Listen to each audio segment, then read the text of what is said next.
Year 9, 10 and 11, welcome to an exemplar response on the ghosts in Charles Dickens' A Christmas Carol. The essay here is easily a grade 8, grade 9. A couple of wording issues, but you can see just how solid this is. So if we have a look at what the students done, and it was done in 45 minutes.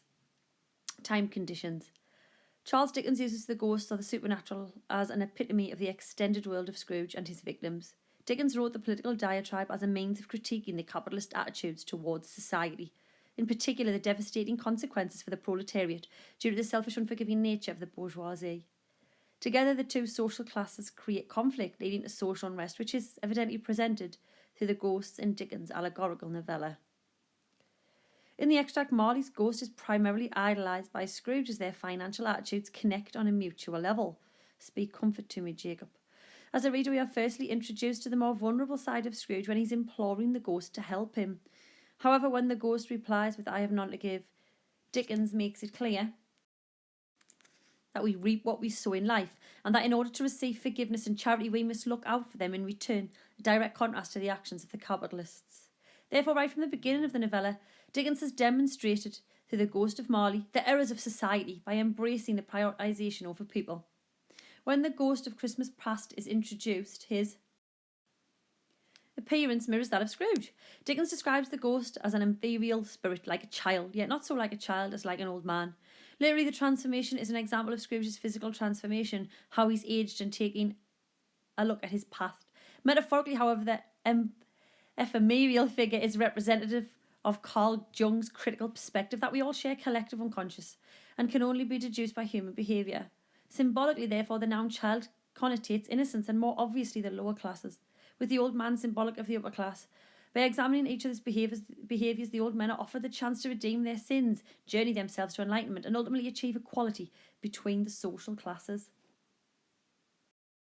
Further on in the given extract, Marley's ghost exclaims incessant torture of remorse. This highlights the religious consequences of inequality in society. Through Marley's words, he explains what God made man do, and if this wasn't achieved, then the incessant torture of remorse would be hell, and furthermore, he'd be unable to escape it when dead.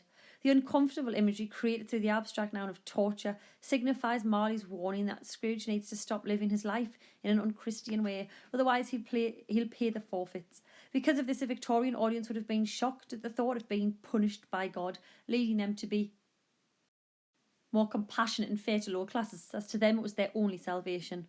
Dickens' use of the ghost of Christmas present was intended to show Scrooge visions of the world he is not part of on Christmas Day.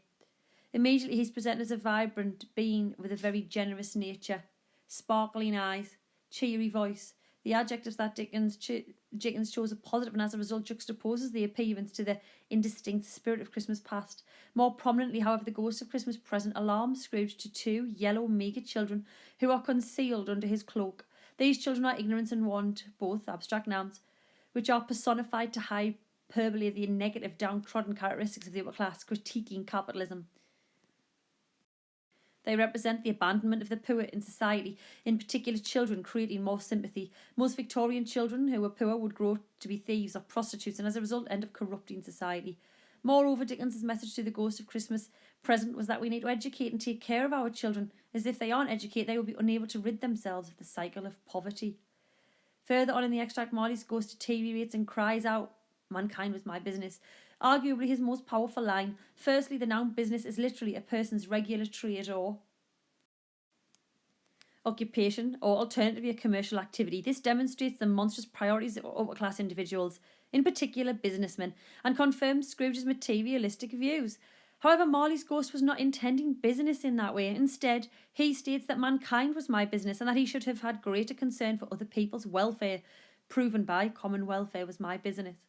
Then his list of positive abstract nouns, charity, mercy, forbearance, and benevolence, solidify his regrets in life.